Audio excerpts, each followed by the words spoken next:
E essa vai ser uma aula bem rápida sobre indutores, na qual nós vamos falar sobre a indutância mútua. Esse conceito não é novo para a gente, eu já falei um pouquinho dele quando nós conversamos sobre autoindutância. Que vai ser o seguinte, mesmo processo, agora sim são indutores, não simplesmente os condutores.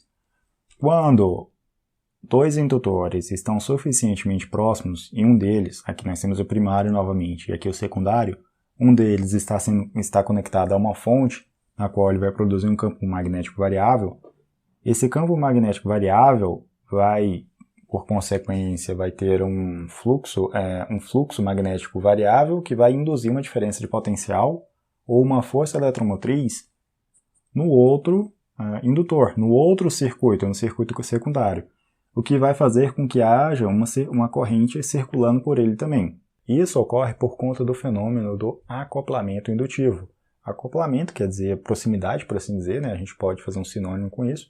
Indutivo porque vai haver uma proximidade, nós vamos ter uma relação de indutância entre os dois indutores, principalmente a relação de campo magnético, fluxo magnético. Eles estando suficientemente próximos, um vai ser capaz de induzir uma diferença de potencial no outro, por sua vez, haverá uma circulação de corrente no secundário. Lembrando que elas precisam estar próximas o suficiente para que esse acoplamento indutivo seja o mais eficiente possível. E a razão entre a indutância mútua real, aquela que está acontecendo no circuito, e a máxima indutância, é chamada de coeficiente de acoplamento e vai ser dado em porcentagem. Indutores de núcleo de ar, quando eles estão próximos e quando a gente quer que ocorra essa ideia de indutância mútua, o acoplamento, esse coeficiente de acoplamento vai girar entre 0,6 e 7. E 0,7, quer dizer que vai girar entre 60% a 70%. Isso se eles estiverem um enrolado no outro. É possível atingir um acoplamento de 100%, ou seja, um coeficiente unitário, quando esses dois ou mais indutores, né, são enrolados no mesmo núcleo magnético fechado. Esse núcleo magnético fechado ele vai orientar, de certa forma, as linhas de campo magnético e vai também confinar e dar um direcionamento. Então, a gente vai ter um aproveitamento melhor desse acoplamento. A indutância mútua tem um ponto negativo, que é justamente esse processo de induzir outros componentes que estejam próximos a ele.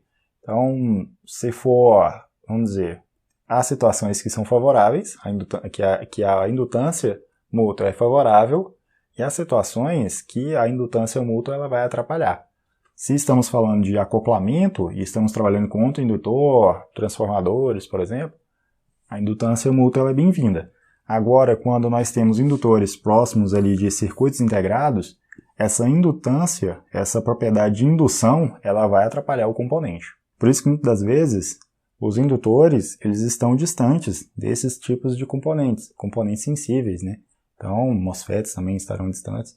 Então, eles vão estar em uma parte, por exemplo, da placa, enquanto que os circuitos integrados, transistores, estarão em outra parte, né, para evitar ali a indução, né, e que a indução atrapalhe esses componentes.